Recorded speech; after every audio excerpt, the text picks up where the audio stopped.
Bismillahirrahmanirrahim. Alhamdulillahirabbil alamin. Wassalatu wassalamu ala asyrafil anbiya'i wal mursalin wa ala alihi washabihi ajmain. Assalamualaikum warahmatullahi wabarakatuh dan salam sejahtera. Syukur alhamdulillah kita kepada Allah Subhanahu wa taala kerana kita diberikan peluang pada penghulu segala hari ini, Yaumul Jumaat, hari Jumaat, untuk kita bersama-sama berkumpul di Dewan Seminar Menara Razak Universiti Teknologi Malaysia UTM Kuala Lumpur ini untuk acara Forum Bicara Ad-Din. Sebelum itu, izinkan saya terlebih dahulu untuk meraihkan beberapa div-div kehormat kita. Terlebih dahulu dialu-alukan kehadiran yang berbahagia Profesor Datuk Wan Muhammad Sheikh Abdul Aziz, Timbalan Pengerusi Institut Kefahaman Islam Malaysia, IKIM. Yang berbahagia Profesor Datuk Dr. Ahmad Fauzi Ismail, Naib Chancellor UTM, Universiti Teknologi Malaysia Kuala Lumpur. Seterusnya, yang berusaha Profesor Maja Dr. Muhammad Azam Muhammad Adil, Ketua Pengarah Institut Kefahaman Islam Malaysia IKIM. Berikutnya, yang berusaha Profesor Teknologis Dr. Abdul Latif Saleh, Pro Naib Chancellor UTM Kuala Lumpur. Berikutnya, yang berusaha Dr. Muhammad Zaidi Ismail, Timbalan Ketua Pengarah IKIM, dan juga dialu-alukan Profesor Dr. Arif Saleh Rosman, Dekan Fakulti Sains Sosial dan Kemanusiaan UTM, yang juga merupakan ahli panel forum kita pada hari ini. Dan turut diraihkan pada pagi ini juga barisan pengurusan dan juga warga kerja Institut Kefahaman Islam Malaysia dan juga Universiti Teknologi Malaysia UTM Kuala Lumpur. Tuan-tuan dan puan-puan yang dihormati sekalian, InsyaAllah pada pagi yang berbahagia ini, acara Forum Bicara Ad-Din bakal membariskan dua ahli panel, segak berbaju Melayu kedua-duanya, segar bugar kedua-duanya wajah mereka untuk menghiasi acara Forum Bicara Ad-Din pada pagi ini. Untuk itu, saya kongsikan sedikit biodata mengenai ahli panel yang pertama pada hari ini. Beliau memperoleh ijazah sarjana muda dalam jurusan pengajian ilmu wahyu dan warisan Islam, pengkhususan dalam bidang fiqh dan usul fiqh di Universiti Islam Antarabangsa Malaysia UIAM pada tahun 1990 hingga 1994, dan kemudiannya beliau menyambung pelajaran pada peringkat sarjana dan kedoktoran dalam bidang pemikiran Islam di Institut Antarabangsa Pemikiran dan Tamadun Islam atau ISTEC. Di samping itu, beliau mencurahkan ilmu dan idea beliau menerusi penulisan beberapa buah buku seperti buku berjudul Persediaan Guru Cemerlang Pendidikan Islam, serta menyumbangkan artikel di jurnal-jurnal ilmiah, majalah dan akhbar, iaitu kalau saya boleh nyatakan Stronger Basis of Lifelong Education, Erti Kemerdekaan Sebenar, The Trust of Leadership, dan juga Ramadan Bulan yang Menghidupkan.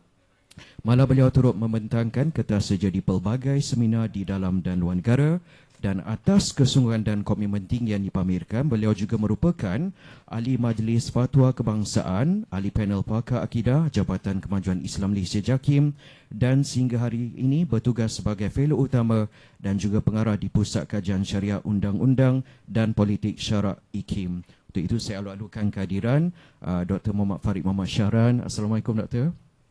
Okey. Apa khabar doktor hari ini? Alhamdulillah ya. Jadi seterusnya saya memperkenalkan ahli panel yang kedua, Profesor Dr. Arif Saleh Rosman.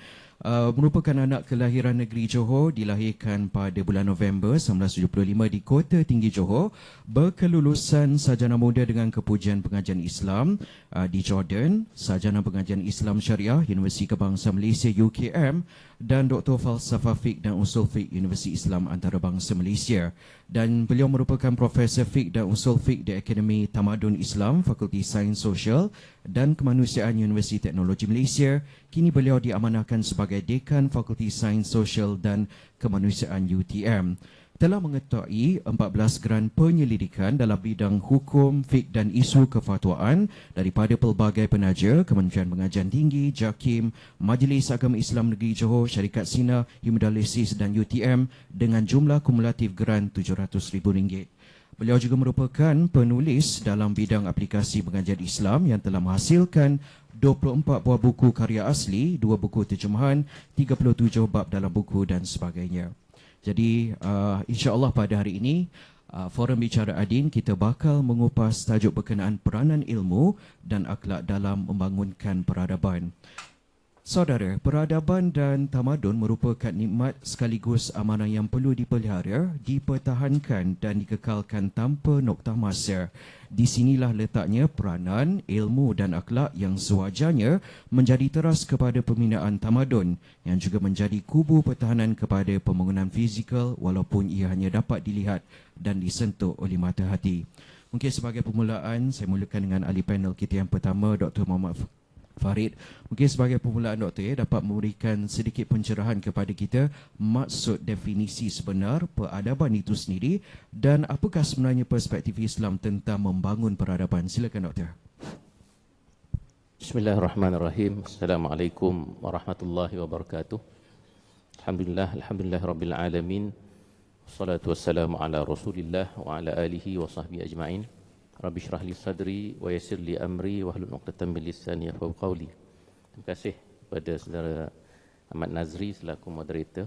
Yang saya hormati rakan ahli panel Profesor Arif, yang amat-amat dihormati yang bahagia Datuk Wan Muhammad Sheikh Abdul Aziz, Profesor Datuk Dr. Ahmad Fauzi Ismail,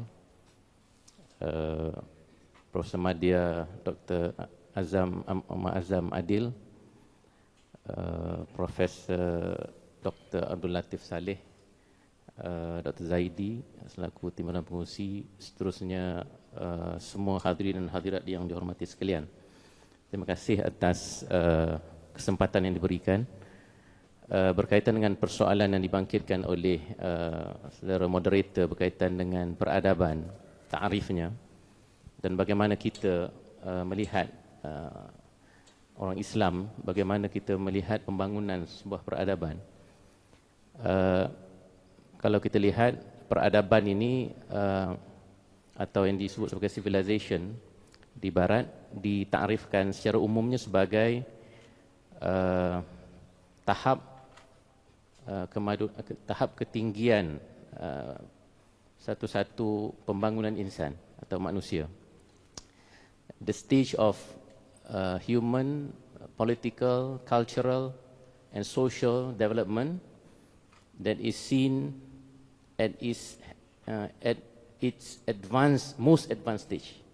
Maksudnya tahap-tahap paling tertinggi kehidupan manusia itulah yang dipanggil sebagai peradaban. Secara umumnya kita tiada masalah dengan takrifan ini kerana memang dalam Islam pun kita harus membina masyarakat kita ke arah keadaan ataupun tahap kehidupan yang paling baik. Cuma apa yang kita maksudkan kemajuan itu yang mungkin sedikit berbeza.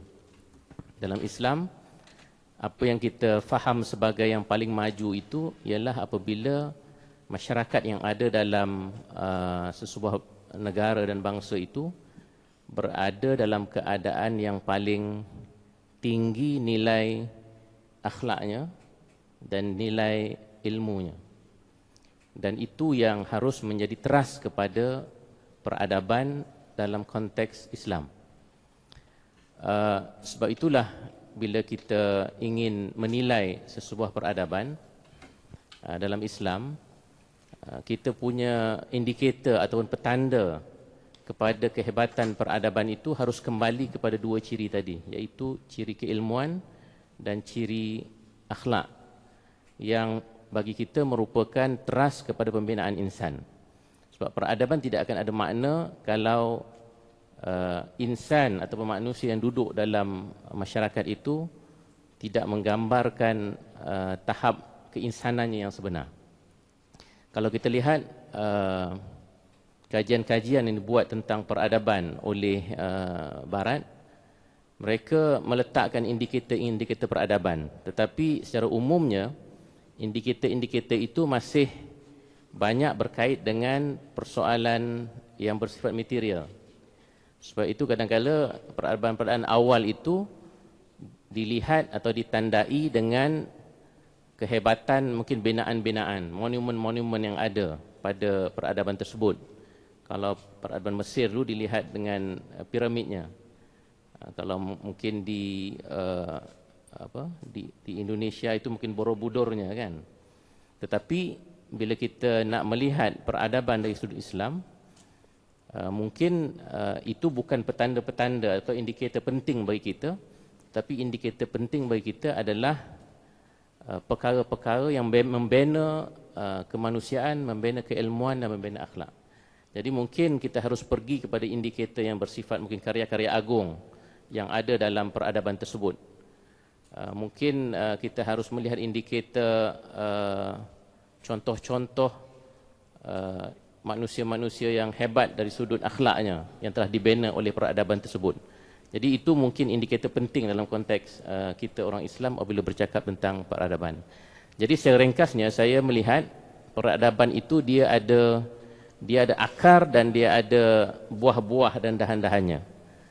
Mungkin dari sudut petanda-petanda atau indikator yang disuarakan ataupun diketengahkan oleh pengkaji-pengkaji barat itu merupakan buah-buah kepada peradaban. Tetapi akar peradaban itu tetap kembali kepada akliyah manusia, pembinaan akliyah manusia. Dan sebab itu dalam Islam kita harus melihat akar itu dengan lebih penting. Dan tadi kita bercakap tentang result ataupun impact kepada satu-satu kita punya aktiviti ilmiah. Bagi saya result yang berbentuk kefahaman itu juga harus kita lihat sebagai satu impact yang besar. Kalau masyarakat keliru tentang perkara-perkara besar dalam kehidupan mereka seperti agama, nilai, ketuhanan, maka itu juga merupakan satu impact yang sebenarnya tidak membawa kepada pembinaan peradaban yang tinggi. Jadi saya ingat mungkin itu pandangan awal saya tentang makna peradaban. Terima kasih.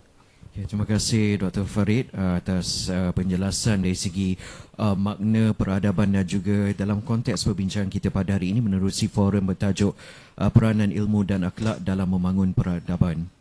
Generasi muda pada hari ini mampu membina peradaban jika peradaban pendidikan berjaya dibina dan perkara itu merupakan asas yang perlu ada dalam membentuk pendidikan yang sistematik dan seiring dengan perkembangan semasa. Seterusnya, Profesor Dr. Arif, mungkin mohon pandangan Prof sendiri, apakah sebenarnya peranan para pelajar dan warga Universiti Amnya untuk membangun peradaban dalam konteks pada hari ini? Silakan Prof. Bismillah. Assalamualaikum warahmatullahi wabarakatuh. Terima kasih kepada saudara Mat Nazri yang berbahagia, Datuk Wan, Datuk Fauzi, Naib Chancellor UTM. Saya biasa gelar Datuk Naib Chancellor ni Mursyidul Am saya lah. Okay.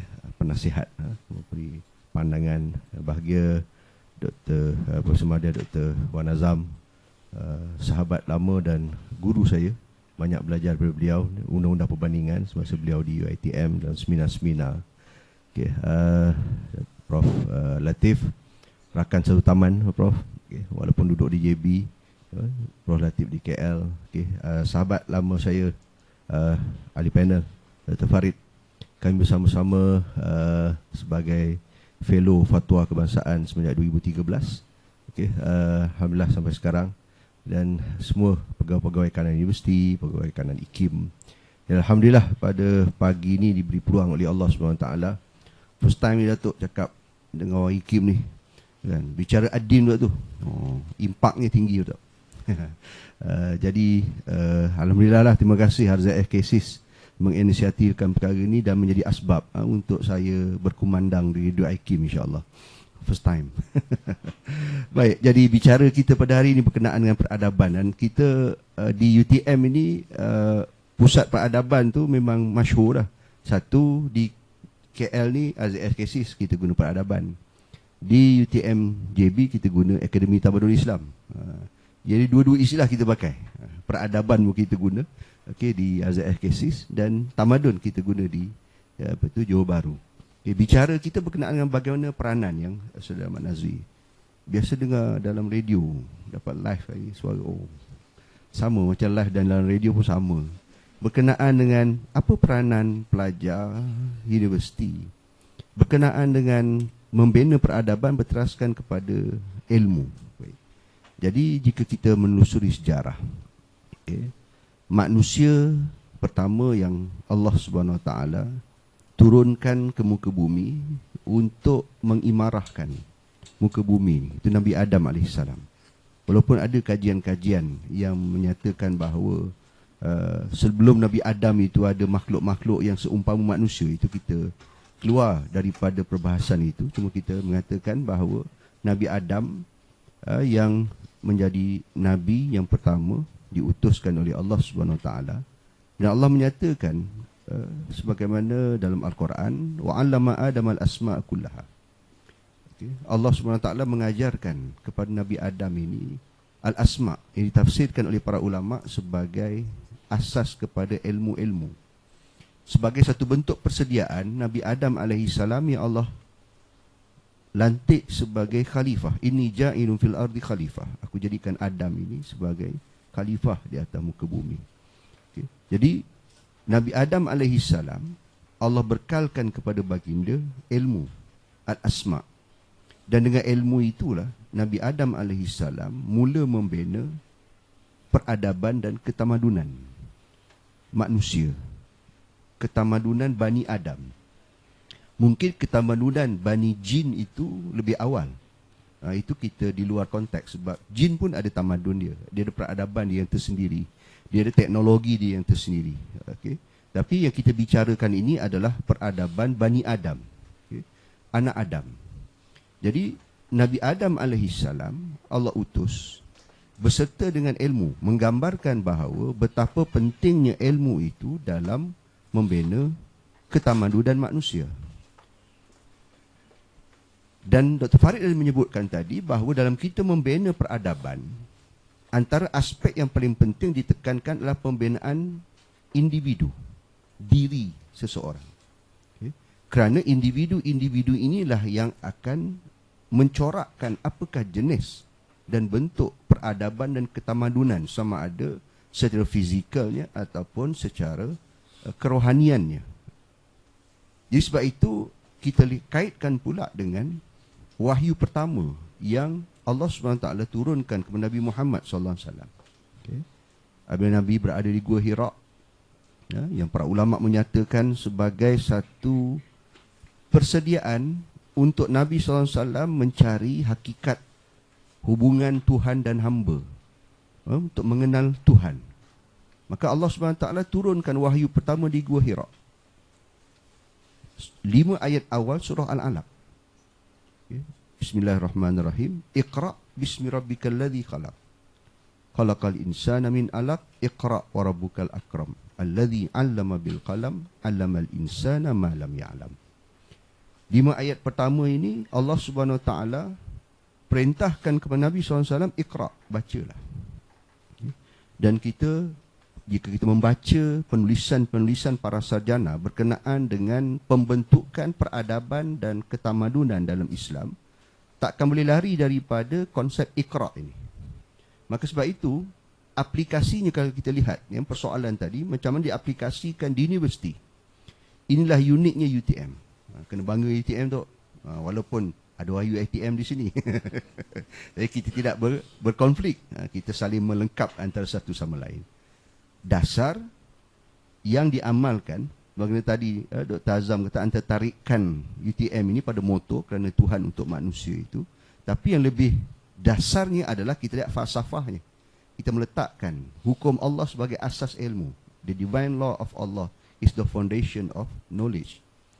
Dan jika kita perhalusi lagi di UTM, uniknya, yang setakat ni saya hadir dalam mana-mana majlis graduan. Baru ni saya hadir, minta maaf Datuk Wan, cerita UiTM lagi, Prof Wan.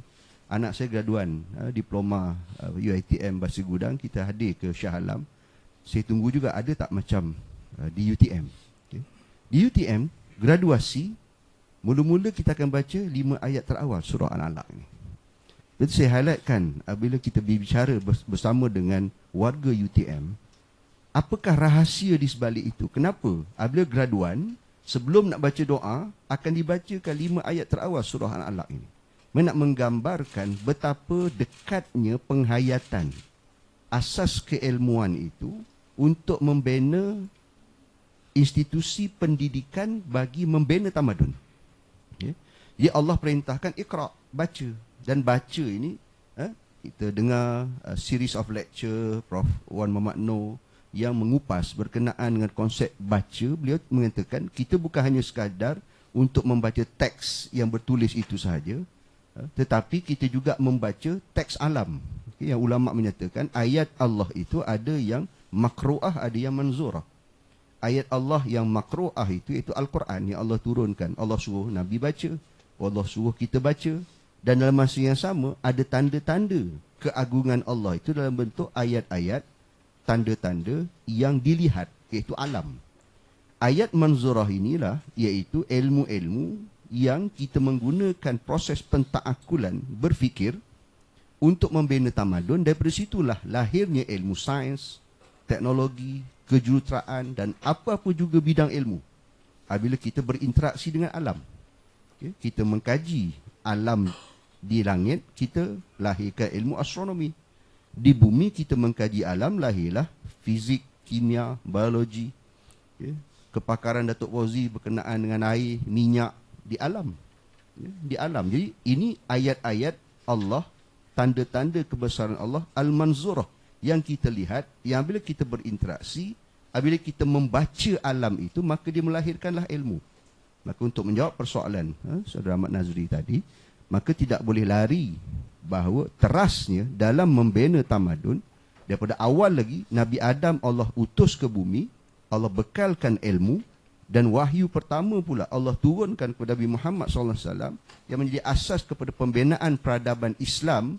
Syariat yang dibawa oleh Nabi Muhammad SAW juga berkaitan dengan ilmu, berkenaan dengan membaca. Itu respon saya kepada persoalan yang dikemukakan. Wallahualam. Terima kasih Prof atas penjelasan yang telah disampaikan sebentar tadi. Kalau kita lihat ya, dalam Al-Quran itu sendiri pun berkaitan dengan ilmu dan peradaban cukup jelas dari segi huraiannya. Dan dalam erti kata lain saudara, kita haruslah berusaha dengan lebih gigih lagi, penuh dengan ilmu pengetahuan, berhikmah dan berpandangan jauh untuk menyaksikan perubahan dan peningkatan bidang pendidikan kita yang seharusnya menuju ke satu tahap yang lebih tinggi. Saudara, peradaban sesebuah negara itu dipacu oleh masyarakat yang bertamadun dalam semua segi, dan tentunya pendidikan merupakan salah satu kunci utama. Jadi kalau kita lihat ya, Dr. Muhammad Farid selaku ahli panel forum pada hari ini, kita lihat lambakan media sosial yang wujud ketika ini ya, seperti Twitter dengan Instagramnya, dan yang terkini ada saja istilah seperti AI, Artificial Intelligence dan juga ChatGPT. Jadi dalam era digital ini, lambakan maklumat sentiasa wujud dari semasa ke semasa. Dan pada pandangan Dr. Farid sendiri, adakah era digital dan lambakan maklumat ini semestinya menghasilkan keadaan yang diinginkan untuk sesebuah peradaban? Silakan Doktor. Terima kasih Tuan Nazri. Saya melihat memang ciri peradaban itu harus berteraskan ilmu. Kita sudah sebut tadi. Dan bukan sekadar ilmu tetapi juga akhlak. Itu merupakan dua teras penting peradaban dari sudut Islam. Walaupun hasil daripada ilmu dan akhlak itu dia boleh saja bersifat yang lebih material sifatnya. Tetapi yang membezakan tamadun dan peradaban yang dihasilkan oleh Islam itu adalah kalau dia melahirkan teknologi, dia melahirkan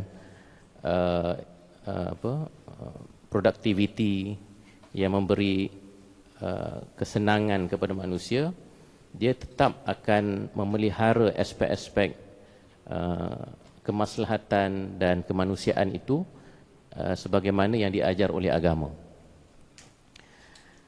Dalam konteks zaman kita hari ini yang dipenuhi dengan maklumat-maklumat yang begitu banyak di alam digital ini, dia tidak semestinya menjamin kita mendapat ilmu. Kerana dalam Islam kita membezakan antara apa yang dipanggil sebagai ilmu dengan apa yang kita panggil sebagai maklumat ataupun information kan. Information yang banyak atau makluman yang banyak tidak akan menjadi ilmu selagi dia tidak diproses dengan betul oleh akal manusia dan memberikan makna yang tepat dan yang betul dalam diri mereka. Jadi kalau kita banyak maklumat, tidak semestinya kita banyak ilmu, kan? Malah ada kata-kata yang mengatakan bahawa we are drowned with information, yet we are starved with wisdom. Kita terlalu banyak sampai kita lemas dalam maklumat-maklumat yang banyak, tetapi kita tidak dapat apa yang dipanggil sebagai kebijaksanaan. Kerana kebijaksanaan, ilmu atau hikmah yang disebut oleh Al-Quran itu, dia merupakan satu proses maklumat-maklumat yang banyak itu masuk ke dalam diri kita dan diproses dengan harmoni, diletakkan pada tempatnya yang betul dalam pemikiran kita dan dikaitkan dengan perkara-perkara penting dalam pandangan alam kita, termasuklah yang paling tinggi tentang Tuhan, tentang agama, tentang nilai-nilai yang baik dan yang buruk. Barulah dia menjadi apa yang dipanggil sebagai kebijaksanaan atau ilmu. Sebab itulah Al-Quran apabila cakap tentang hikmah, Al-Quran menyebut yu'til hikmata man yasha' wa man yu'tal hikmata faqad utiya khairan katsira. Allah Ta'ala memberikan hikmah atau kebijaksanaan atau ilmu kepada siapa yang dikehendakinya, dan sesiapa yang diberikan hikmah oleh Allah Subhanahu Wa Ta'ala, sesungguhnya ia telah diberikan kebaikan yang amat banyak. Di situ hikmah dengan kebaikan itu dia sinonim, dia equivalent, dia ada paralelism dia. Kalau orang yang diberi hikmah, semestinya dalam Islam dia diberikan kebaikan. Jadi kalaulah maklumat-maklumat yang banyak yang kita dapat membawa kepada kecelaruan dalam berfikir misalnya, membawa kepada mungkin nilai-nilai yang anti agama misalnya, kan? Lebih banyak kita dapat maklumat, lebih rebellious kita, lebih melawan kita terhadap nilai-nilai yang baik atau agama, maka pasti itu bukan hikmah, itu bukan ilmu, itu bukan ilmu yang kita mahukan.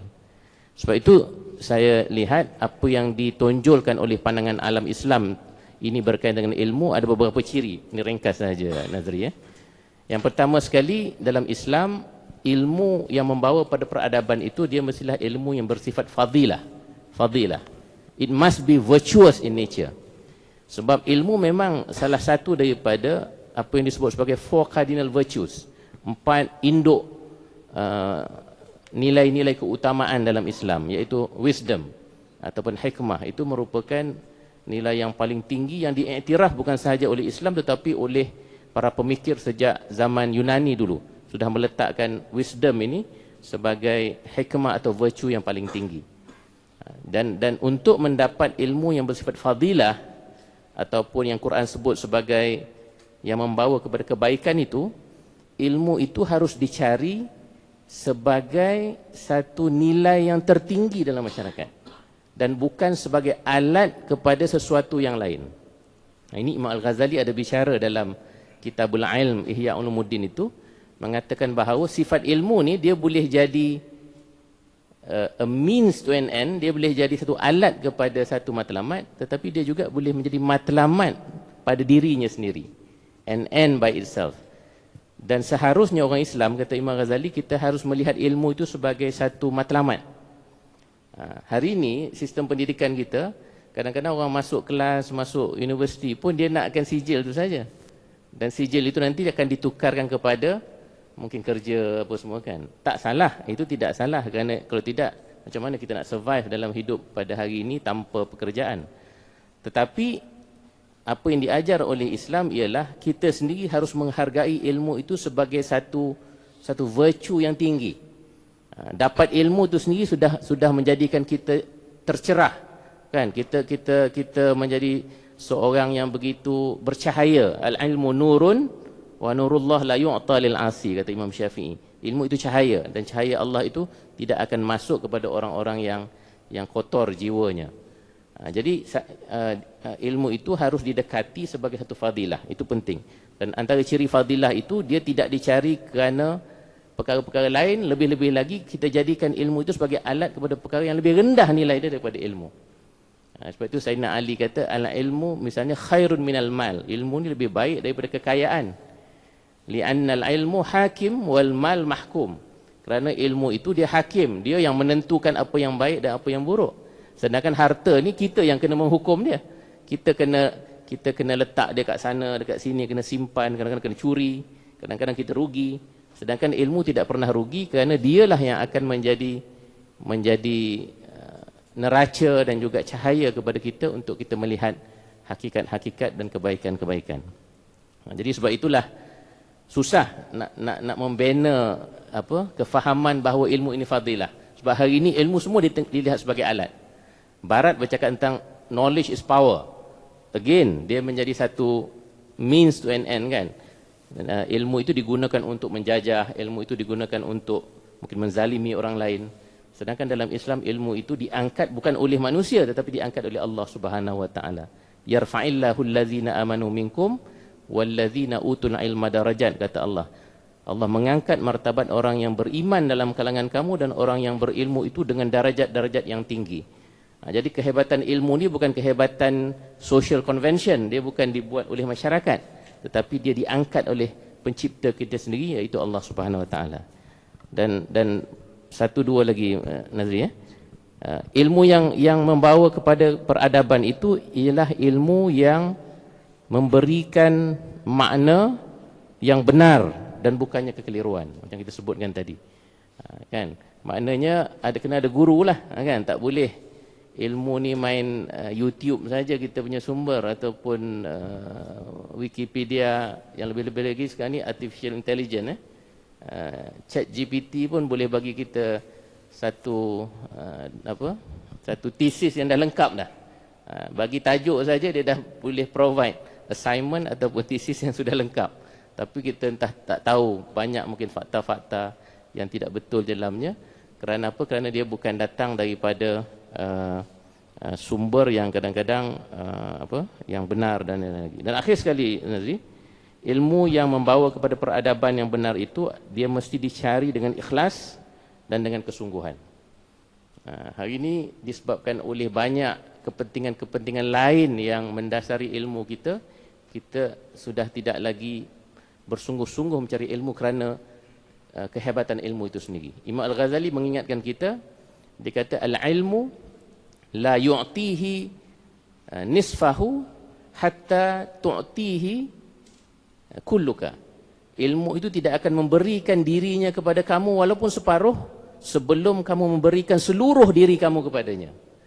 Maknanya kalau tak sungguh-sungguh, kalau half-hearted saja dalam belajar, mungkin separuh ilmu pun kita tak dapat.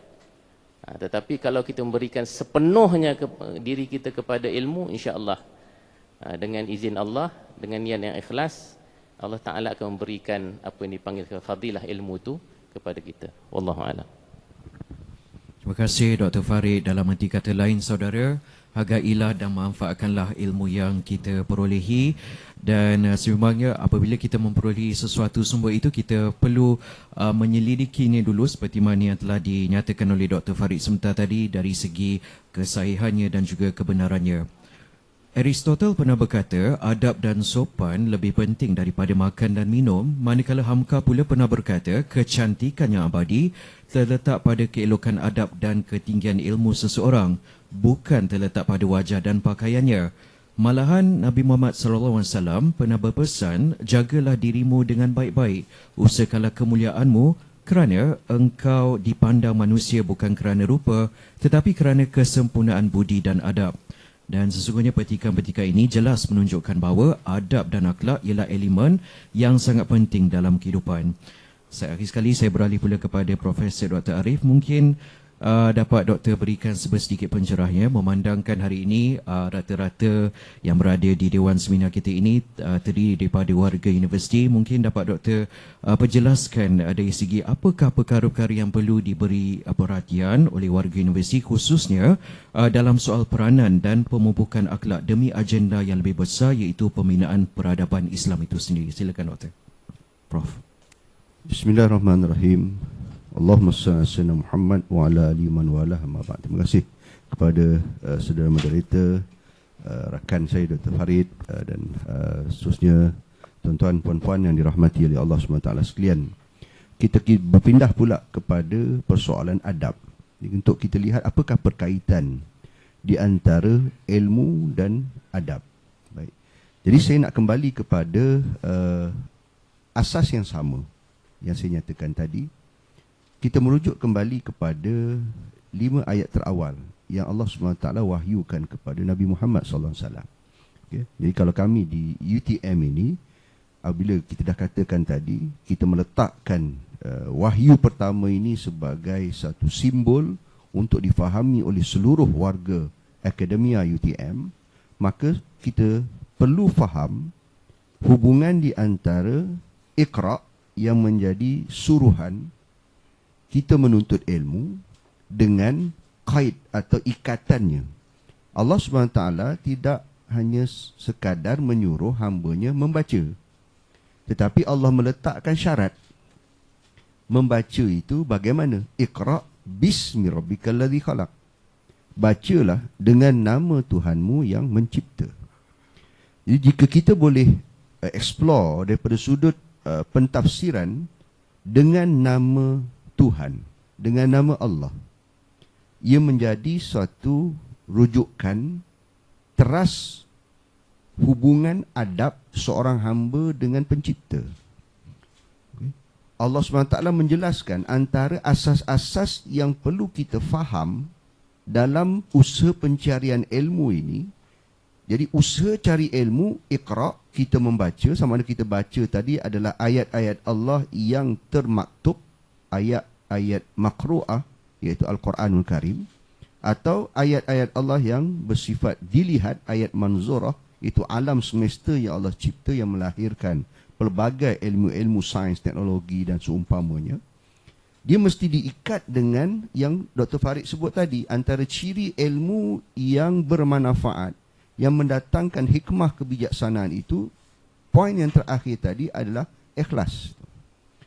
Jadi bismillah dengan nama Allah itu, dia adalah merupakan satu simbol kepada hakikat keikhlasan, dan ikhlas itu adalah antara penghayatan adab akhlak yang tertinggi yang tak semua makhluk mampu, sehingga iblis mengiktiraf orang ikhlas ini sebagai seseorang yang iblis surrender, dia angkat tangan. Dia bersumpah dengan Allah, iblis bersumpah dengan Allah. Fa bi'izzatika la ughwiyannahum ajma'in illa ibadaka minhumul mukhlasin. Dengan keagunganmu wahai Tuhanku, aku akan sesatkan semua anak cucu cicit Adam ni, melainkan hamba-hambamu yang ikhlas. Jadi ikhlas adalah antara penghayatan akhlak yang tertinggi, yang sehingga iblis pun surrender, dia tak mampu dah. Okay. Dan tingkatan-tingkatan keikhlasan itu para ulama bincang. Okay. Daripada awalan sampailah kepada tahap yang tertinggi, dia mempunyai tingkatan-tingkatan. Namun begitu, kalau kita nak kaitkan dengan pembinaan tamadun, jadi bila kita menuntut ilmu dalam membina tamadun, dan dari sudut kita di universiti ini, kita menuntut ilmu, pelbagai ilmu. Sebab itu perintah Allah itu Iqra, Allah suruh kita baca. Jadi sebagai warga akademia, sama ada di universiti ataupun di IKIM, kita terlibat sama dalam bidang-bidang keilmuan ini. Perlu disedari bahawa kita berada di dalam satu ruang yang sangat mulia kerana kita melaksanakan perintah Allah SWT. Pernah seorang profesor matematik beritahu saya, Ustaz untung Ustaz, sebab Ustaz pergi masjid, mengajar agama, dapat pahala. Saya ni rugi Ustaz, saya mengajar matematik, tak dapat pahala. Saya kata, Prof salah, Prof silap. Tanpa matematik, banyak ibadat yang tak boleh dilaksanakan. Sebab itu bila kita telah dipisahkan antara ilmu secara sekular itu, dipisahkan, maka sebab itu ada sarjana-sarjana yang di luar pengajian Islam melihat keilmuan yang mereka ceburi itu tak ada kaitan dengan agama. Sebenarnya semua ilmu itu daripada Allah SWT. Ilmu sifat wajib bagi Allah, kaunuhu aliman sifat wajib bagi Allah SWT. Dia yang mengurniakan ilmu, dan segala-gala yang terlaksana itu adalah termaktub dalam ilmu Allah Subhanahu wa taala. Dia tak kira apa-apa ilmu. Jadi kita sedar. Baik. Jadi kesedaran ilmu itu iaitu untuk melahirkan individu ilmuwan yang berakhlak. Dan nak menghasilkan ilmuwan yang berakhlak ini, kita perlu hayati 5 ayat terawal surah Al-Alaq itu. Allah suruh kita baca, Iqra bismi rabbikal ladzi khalaq. Khalaqal insana min alaq. Iqra wa rabbukal akram. Allah ulang sekali lagi, baca dan Tuhanmu yang maha pemurah. Jadi kita disuruh Allah menuntut apa-apa juga ilmu. Tujuan tertinggi, antara tujuan tertinggi ilmu itu, penghayatan ikhlas itu, iaitu untuk kita kenal siapa yang memberikan ilmu, iaitu Allah Subhanahu wa taala. Nak kenal Allah. Alladzi 'allamal insana bil qalam, yang mengajar manusia daripada pena. 'Allamal insana ma lam ya'lam. Dia yang mengajar manusia yang apa yang manusia tak tahu. Jadi penghayatan adab dalam menuntut ilmu yang tertinggi, iaitu adab kita dengan Allah Subhanahu wa taala. Kita individu walaupun digelar ilmuwan, kesarjana, tetapi kita perlu sedar bahawa kita tidak ada apa-apa. Inilah tasbih malaikat yang kita kaitkan tadi. Apabila Allah nak turunkan Nabi Adam ke muka bumi, dialog yang Allah rakamkan dalam Al-Quran, dialog antara Allah dan malaikat, dialog malaikat dengan Allah Subhanahu wa taala. Ya, bila Allah menjelaskan kepada malaikat, aku nak jadikan Adam ini ja'ilun fil ardi khalifah, aku nak jadikan Adam ini anak cucu sebagai khalifah atas muka bumi. Ada malaikat bertanya, atajalu fiha, adakah kau nak jadikan makhluk lain lagi yang di atas muka bumi ini yang asyik bergaduh, asyik berbunuhan? Dan akhirnya kalau kita lihat dialog, malaikat bertasbih, subhanaka la ilma lana illa ma 'allamtana. Maha suci engkau ya Allah, kami tidak ada ilmu. Jadi kalau kita lihat dari sudut susul galur susunan bahasa Arab, kata nama yang datang selepas penafian la dibariskan atas, maka kaedah bahasa Arab menyebut dia lam nafi lil jins, penafian pada segala jenisnya. Bila dibaca tasbih malaikat, la ilma bagi atas, langsung tak ada ilmu, penafian mutlak. Subhanaka, maha suci engkau ya Allah, la ilma lana, kami langsung tak ada ilmu, illa ma 'allamtana, melainkan apa yang engkau ajarkan kepada kami. Jadi ini tasbih malaikat yang perlu pada setiap individu sarjana, sama ada pelajar, murid ataupun pensyarah, pengajar, yang perlu dijadikan tasbih, yang perlu kita hayati dalam kehidupan bagi melahirkan ilmuwan-ilmuwan yang sedar dia jahil. Yang ini yang susah. Yang kita merasakan bahawa kita berilmu, kata sebab itu Abdullah bin Mubarak sebut, siapa yang mengatakan dia berilmu, dialah orang paling jahil, kata seorang ulama tabi'in, Abdullah bin Mubarak. Sebab dia tidak sedar bahawa ilmu yang dia ada itu anugerah Allah, ilmu Allah, Allah yang bagi. Kita ni, malaikat sendiri pun Allah ajar tasbih, la ilma lana, kami tak ada ilmu. Jadi sekiranya seorang individu berilmu tetapi sombong dengan ilmunya, merasakan dia berilmu, maka inilah yang disebut oleh Syekh Abdul Qadir Al-Jilani, aku lebih menghargai orang yang beradab daripada orang berilmu yang tidak beradab. Kerana iblis lebih berilmu daripada orang berilmu yang tidak beradab itu. Ini kata Syekh Abdul Qadir Jilani. Kalau kita nak banding, sebab itu kata-kata Saudara Nazri tadi kan, banyak kata-kata yang merujuk kepada kepentingan adab itu. Al-adab qabla al-ilm, adab sebelum ilmu. Dan adab itu kita perlu kaitkan dengan iman, keimanan kepada Allah Subhanahu wa taala. Jadi tuan-tuan, puan-puan yang dirahmati oleh Allah Subhanahu wa taala sekalian, jadi Islam membina peradaban manusia tetap dengan ilmu, tetapi ilmu itu perlu disertai dengan adab. Dan adab ini diajar oleh Nabi SAW pada hubungan individu dengan Allah, individu dengan dirinya sendiri, individu dengan orang lain, individu dengan alam, semua diajar oleh Nabi SAW untuk kita berakhlak dan kita beradab. Contoh Datuk Visi sebut tadi kan, senyum tu.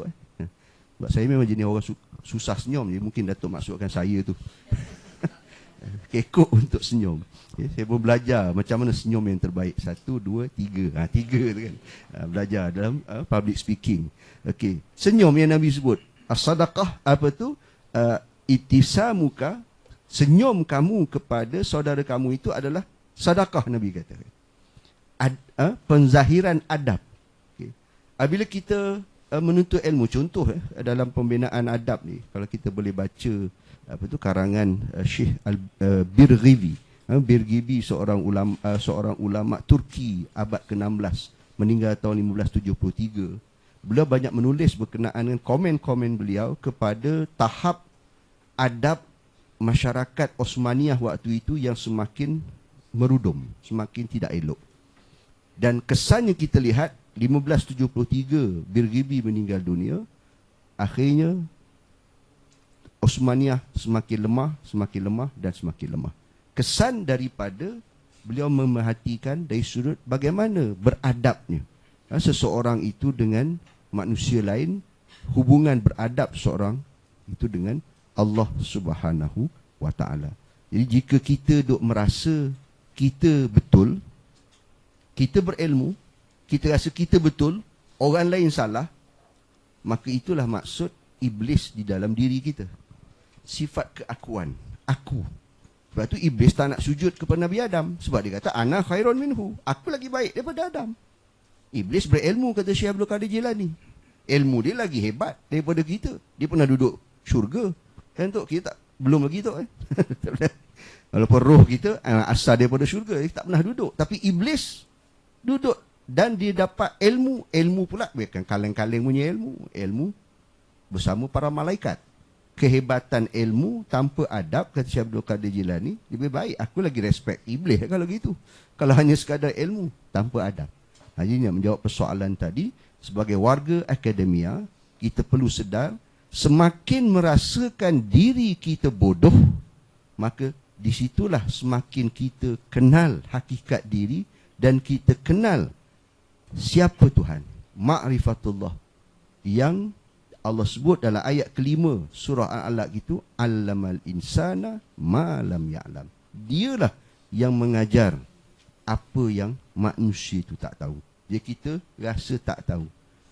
Tahu sesuatu, kembalikan kepada Allah, maka tanda syukur, la in syakartum la azidanakum. Kalau kamu syukur, aku akan tambah. Allah akan bagi tambah lagi ilmu, semakin tinggi ilmu, semakin beradab, sebagai tanda kita kenal Allah, taat perintah Allah, semakin malu bahawa kita sebenarnya tak ada ilmu. Ilmu itu hanyalah anugerah Allah Subhanahu wa taala. Wallahu a'lam. Terima kasih diucapkan kepada Profesor Dr. Arif atas penjelasan yang telah diberikan sebentar tadi. Dan kalau kita mendengar dengan teliti apa yang telah disampaikan sebentar tadi, ilmu dan adab itu perlu bergerak seiring. Jadi syabas dan tanya diucapkan, khususnya kalau saya membaca di dada-dada akhbar dan juga melihat media sosial dan juga media-media yang lain, kita ucapkan syabas dan tanya khususnya kepada ibu bapa, khususnya yang telah membentuk anak-anak mereka menjadi seorang yang beradab dan berilmu. Jadi kita harapkan syurgalah untuk mereka dan teruslah berbakti di dunia dan akhirat. Baiklah saudara, kita telah sampai ke penghujung acara kita pada hari ini, Forum Bicara Adin, dan kita akan memberi peluang kepada dua ahli panel kita untuk merumuskan perbincangan kita pada hari ini menerusi tajuk forum kita, peranan ilmu dan akhlak dalam membangun peradaban. Mungkin saya mulakan dengan Dr. Farid. Silakan Doktor. Terima kasih Saudara Nazri. Sebagai kesimpulan, saya ingin membawa kita kepada dua istilah yang kita gunakan dalam Islam apabila kita bercakap tentang tamadun atau peradaban. Iaitu satu istilah tamadun, satu lagi istilah peradaban. Dan dua istilah itu sendiri sebenarnya sudah meramukan maksud peradaban yang kita inginkan.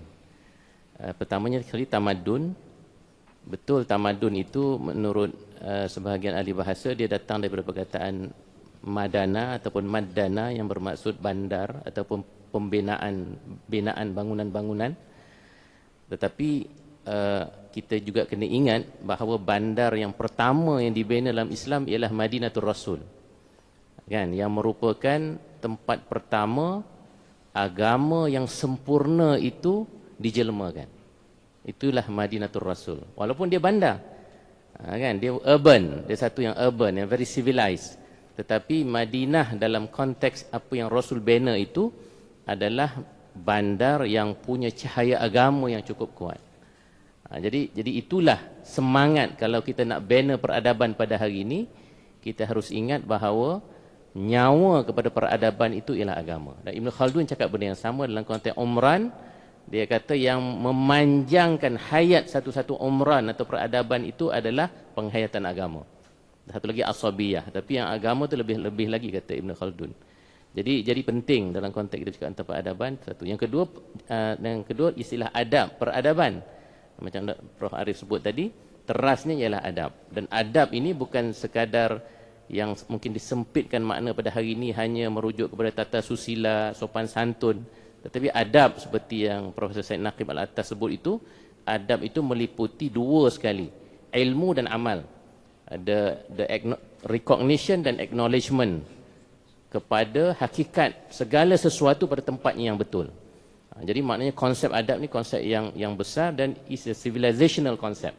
Dan itulah yang kita nak bangunkan dalam konteks pendidikan dan juga kefahaman masyarakat kita, supaya bila bercakap tentang adab, peradaban, tamadun itu, kita benar-benar melihatnya dari sudut yang komprehensif dan kita melihat agama itu sebagai teras kepada kedua-duanya. Wallahu a'lam. Farid, silakan. Bismillah, Allahumma salli ala Muhammad wa ala alihi wa ala amma ba'd. Sebagai kesimpulan, bicara kita hubungan di antara ilmu dan adab dalam pembinaan peradaban. Okey. Ya, bila kita lihat tadi dan kupasan-kupasan daripada Dr. Farid berkenaan dengan hubungan di antara ilmu dan juga akhlak tadi, maka kita ambil satu contoh yang berlaku yang Allah sebut dalam Quran dalam suratul Fajr. Alam tara kaifa fa'ala rabbuka bi'ad. Tidakkah kamu melihat bagaimana Tuhan kamu perlakukan terhadap kaum Ad? Dalam ayat ini Allah bagi contoh 3. Ad, Samud, Fir'aun. Ya, Allah bagi sebut dalam suratul Fajr itu. Dan kalau kita baca sejarah ini, mereka dari sudut ketamadunan hebat, luar biasa. Yang Fir'aun dengan piramidnya, kaum Samud kalau kita pergi ke kawasan Jordan, yang Allah sebut Jabus Sahra bil Wad, memahat-mahat batu di Wadi Qura, boleh menjadi gunung-gunung itu menjadi satu taman, kawasan perbandaran yang hebat, contoh seperti di Petra di Jordan. Okay. Tetapi apakah hasil tamadun itu?